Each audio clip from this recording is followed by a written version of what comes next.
Hi, I'm Dave from Hardy Scale Models, and this is the first part of my video build for the Airfix 1/48 scale Canberra B2 bomber. Thanks for checking out my video today. Please don't forget to subscribe. I will be uploading new videos quite often this year. Thank you for your support.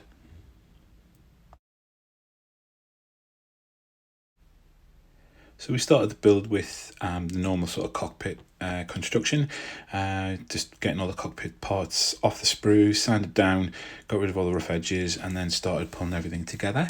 The cockpit itself, it's not massively detailed, but it's not terrible.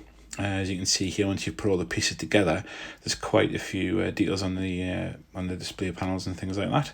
And then I got it all primed. And to be honest, when I've pulled this together, I haven't done too much work on the seats that'll go in the back of the cockpit, the two sort of navigator, radio operator seats, because quite frankly, you're not going to see them once you've got it all sort of put together.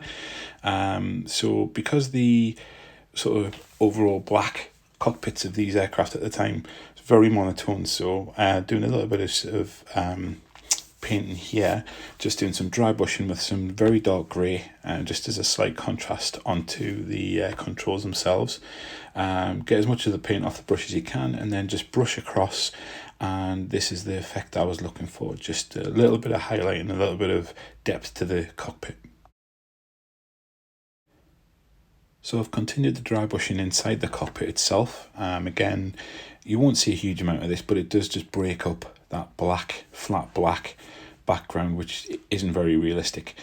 And again, with the seats just around the edges, around the sharp edges, exposed raised parts, just to get them a little bit of contrast, because obviously those are the parts of the seats that would end up being touched or come into contact with boots and that sort of thing. And then once I had all that sort of dry brushed, I then started to pick out some of the finer details on the control panels, just using cocktail sticks and paint, whites, yellows, reds, just picking out a few little details here and there. And for this, just used a few reference photos. It's not massively accurate. My eyes are no way good enough to pick out the details any further. So it's just a case of highlighting roughly the controls as you can see them in aircraft of that time. And then once we got that done, got the seats painted up, just standard sort of khakis and browns of the time. Got that painted on, get the seat belts painted. And this one took a bit of time on because you do have a seat belt on there, but it isn't very raised, so you've got to be quite careful. So the final part was just picking out the seat buckle with a bit of silver, and then I've moved on to some weathering pigments, and this is Ultimate Pigments from Ultimate Modelling Products, and it's the dirt colour. And all I'm doing here is just liberally sort of scraping it across the entire cockpit, the floor areas in front of the seats, etc., just to pick out some details and add a bit more dirt to the cockpit so that it looks used. And the effect I'm going for, you can see here, it's dulled everything down, just give it a bit more depth. It just looks a little bit more realistic than just, again, having a bit of highlight and a bit of black. And then picking out the details on the seats with it as well. And then finally, for the cockpit construction, getting the seats into place, which was very straightforward, obviously. The cockpit as well, when I looked at the instructions, saw it was just black. It is quite drastic. It is just flat black, but that is the aircraft of the time, the Cold War aircraft, with that colour inside. So yeah, that's where your dry brushing, etc., comes into play, just to pick out some more details. So using Tamiya Extra Thin Cement just to glue everything into place. It's the sort of go-to glue that I use, and getting everything where it should be, and then just making sure everything's fastened into place, everything's looking correct, everything's aligned, seats are all the correct height, etc., and to see if there's any other details I can pick out. And then the final cockpit is here, so you can see the scuffs on the floor, on the seat areas, etc., and then that is ready to be added into the aircraft. So now just doing a quick dry fit of the fuselage around the cockpit to make sure everything's joining up, there's no issues with the fit. To be honest, it was absolutely spot on. Nothing that could be fixed with a bit of tape and a bit of glue. So as you can see, I've glued in the front sort of undercarriage bay, which sits directly behind the cockpit. And then I'm putting in the bomb bay sort of area. Now, I've decided to build this. Just knock the camera there, as you can see. Sorry for any seasickness. I've decided to build this without the bomb bay open. I'm not a fan, if I'm honest, of doing models and having bomb bays wide open with umpteen bombs on show. It's just not something I like to do, especially as it's going to be on display here. It's not in a competition or anything like that. So gluing this into place, I'm not going to be worrying about painting this inside because it will be sealed up. This one was a little bit fiddly just to get it into place. There's a couple of little hooks, and once it was into place, just glued it all up. And then the fun started with the weights. So the instructions on this kit say 100 grams. Now what I'm using here are car tyre weights. So I've got 10 gram weights and 5 gram weights, and I've got a sticky back. So you can stick them together in sort of piles and whatever. But 100 grams is a lot of weights to get into this area. So as you can see here, I'm sort of squeezing 3 in there. I'm squeezing 3 in the front. I'm squeezing another couple on top of the bomb bay area. So I just basically piled in as many as I could, and hopefully once we get it all closed up, glued together, that'll be enough. So all the weights are in now, and it is sort of quite tightly packed in there. So I'm happy with that. Made sure another dry fit with the bomb bay to make sure everything was okay, and then I started to glue the fuselage back together. So glued the first part behind the window there, behind the canopy, and just using a bit of Tamiya tape just to hold it in place, and then just work my way around the fuselage section at a time, glue along the lines, glue along the seams, and then hold it as tightly as possible in place with a piece of tape. It does use quite a bit of tape, but I'd prefer to do this rather than trying to get sort of clips to hold it in place. Clips are much easier for the wings. So yeah, just work my way around in sections, doing the tail, making sure the bomb bay is all glued in place. It's not going to fall out, slip out of place once we've got it all closed up, and just making sure everything is covered, and then basically leave it for, I think I left it for a good 2 hours before I even went back to it, and just to give that glue the time to go off and make sure it's all sealed shut properly. Incidentally, the tape holder that you can see here is also an Ultimate Modelling Products item that you can buy. It's 3D printed, and it holds 3 Tamiya tape dispensing pods as you buy them in the shop. So once the body's all packed together, it's all held up, and while it was drying, then get the wings out. Now, depending on what version you're building, you have to cut out a certain number of holes in the underside of the wing for various weapon pods or whatever. So I'm building the A version, which is the box art version. So just thankfully just one piece each side, and then it's just a case of gluing the wings together. So again, there's some good sort of locating pins in here.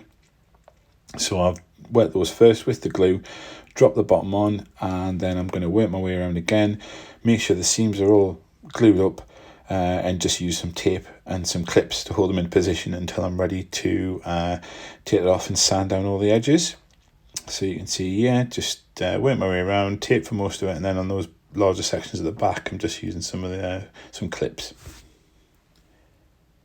Now, when I moved on to the engine cowlings, unfortunately there's little injector pin marks now. They're actually quite hard to see on the camera here, but they're going to stand out. They're right in the entrance to the engines, which will stand like a sore thumb. So quickly sanded those down, and then got the front of the engine put together, which is just the turbine blade and the top and bottom. These were actually fiddlier than they look, because there's no locating pins at all on these two pieces, so they were sliding all over the place. But eventually got there, eventually got them lined up correctly, and again just held them in place with a little bit of tape until the glue had dried. Here I'm adding in the ailerons on the edges of the wings. Again, just did a quick dry fit, make sure that they're fitting into the gap properly. Did need a little bit of work to make them a bit more sort of nicely fitting on one end, which I did off camera with just some sanding sticks. And then, as you can see here, these are all of the different exterior parts of the aircraft now done, held together with glue, etc., and ready to start the overall construction.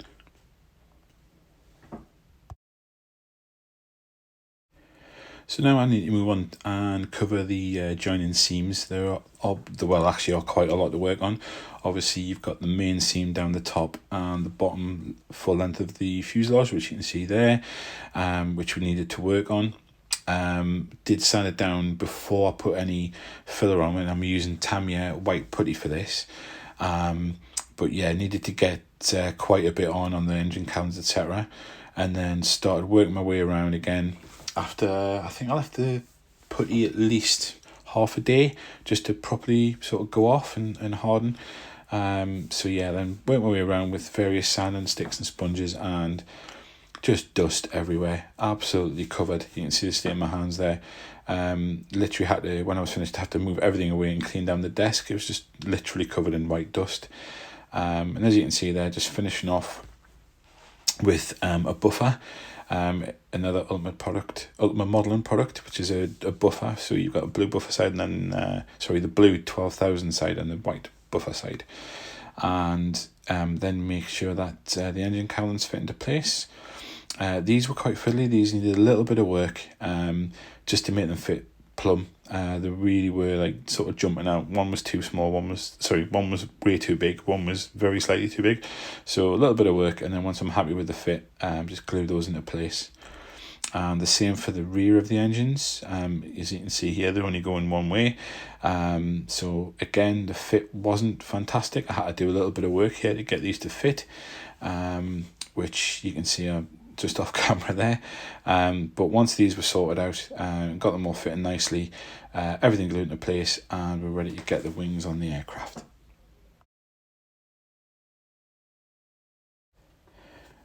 Okay, so once that was all done, once I was happy with the sanding down, I'm then going to have to rescribe a lot of the panel lines, because obviously there's a lot of work going on around them. So just using a scribing template, which I just picked up from eBay, I believe, and the Tamiya scribing tool, which is incredibly sharp. You really don't need to press very hard with this. You just line it up along the panel line that you want to rescribe, and just very gently just pull it along, and it just very nicely sort of scratches out a tiny bit of plastic and puts it back in where you want it. Now on this aircraft, the panel lines are actually far too big. They're very, very deep. Obviously if you scale that up, you'd probably have panel lines about 3 centimeters deep on a real plane. So they're not realistic, they are very deep, and the only way to fix that is to go around the entire model, sand them all off and rescribe it yourself, which obviously I'm not going to do. So yeah, just go along and make sure they're all uniform, get them the important ones across the fuselage, etc., back and on the wings. And then once I was happy with that, all I've done is I've used Tamiya grey primer, spray can primer, just to go over the areas that I've sanded down and scribed, make sure that everything is hidden, there's no more joins. Got the canopy masked up and made a little handle to hold it in place, and then I'm using micro crystal clear, which is PVA glue, just to glue the canopy into place, and this will dry see-through, so there won't be any sort of steamed up canopy as you would get if you use super glue, that sort of thing. So yeah, this glue obviously takes a lot longer to dry, so get it into place and then just leave it. I left it overnight. Come out the next day and we're ready to go. So now I need to fix into place all of the wings, the tail rudder, the tail unit, and the bomb bay doors. So for this I'm using super glue, which is Zappa Gap. This stuff is really good. Obviously it's super glue, it sets really quick, bonds most things together, but you can also use it to fill gaps, let it pour in, then sand it down. So here you can see just getting the bomb bays into place, a little bit of super glue on each end, just to get it fixed into the correct position, and then I'm using the Tamiya extra thin cement again over the full length of the door, just to stick everything into place. Repeated this for the other side as well. Did prove a little bit fiddly, and the second piece took a lot of work off camera that I'm not gonna make you sit through, but it was at least 30 minutes work, sanding and trying again, to get it to fit into place. Got there in the end, and then got it all sort of glued up. Got the wings on, got the tail unit on, and the rudder, and then it was ready to be primed. And this is where we've got to. This is the final stage now, and there we are. So that's now ready for priming and painting, which will be in the next episode. So once again, thank you for checking the video out, and don't forget to subscribe, and thank you very much for your time. Take care now. Bye.